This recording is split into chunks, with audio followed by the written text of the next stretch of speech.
শহীদদের সাথে থাকবে। ব্যবসায়ী পবিত্র 90 ভাগ বরকত ব্যবসার মধ্যে যদি হালাল ভাবে ব্যবসাটা করে।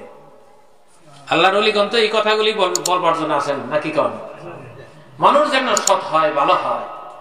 আজকে হুজুর কেবলা আসছেন, বড় হুজুর কেবলা আসছেন, আপনাদেরকে জাহান্নামের রাস্তা দেখানোর জন্য আসেন নাই। উনি আসছেন কিসের জন্য?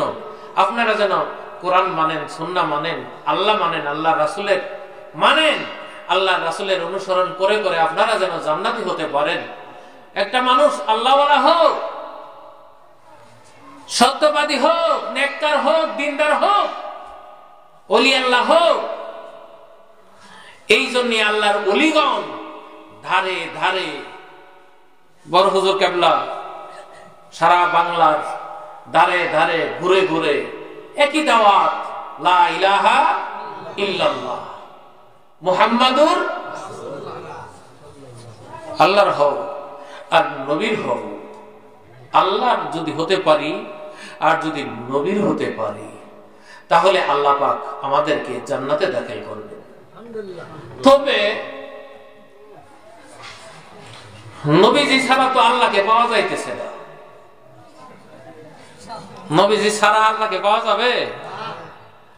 আল্লাহ তো বলছে কোরআন শরীফের মধ্যে যে আগে যদি তোমরা আমার বন্ধুকে পেতে পারো, বন্ধুর হতে পারো, তাহলেই তো আমার হয়ে যাবে।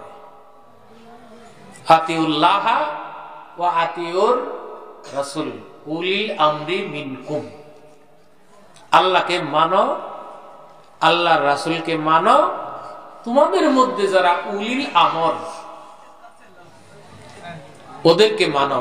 এই বাবা একটু কথা বন্ধ করা লাগবে, যে কোরআনের মাহফিল, সুন্নাহর মাহফিল। আমি কোরআন শরীফ থেকে পড়তেছি, তো কথা বললে আসছি তো সব উদ্দেশ্য। আমাদের নিয়ত কি?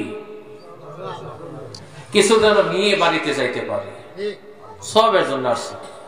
আমরা পাপ করার জন্য ওলি আল্লাহর মাহফিল বেয়াদবি, বেয়াদবি হইলে আল্লাহ বান্দাকে বেয়াদব সাব্যস্ত করে ফেলে। খবরদার বেয়াদবি যাবে না। তোমাদের মধ্যে যারা উলিল আমর ওদের কথাও তোমরা মাইনো। তাহলে এই কথাটা মানার জন্য বলছে কে? আল্লাহ। তাহলে আল্লাহর কথা মানো, আল্লাহর রাসূলের কথা মানো, আর উলিল আমরের কথা মানো। কেউ কেউ ব্যাখ্যা করেছেন উলিল আমর হইল সাহাবায়ে কেরাম, অনেকে ব্যাখ্যা করেছেন উলিল আমর হইল প্রত্যেকটা জামাতের একজন আমির থাকে। আমিরের ব্যাখ্যা করে যেমন জামাত ইসলাম ব্যাখ্যা করে উলিল আমর হইল আমাদের জামাত ইসলামের যিনি প্রধান নেতা।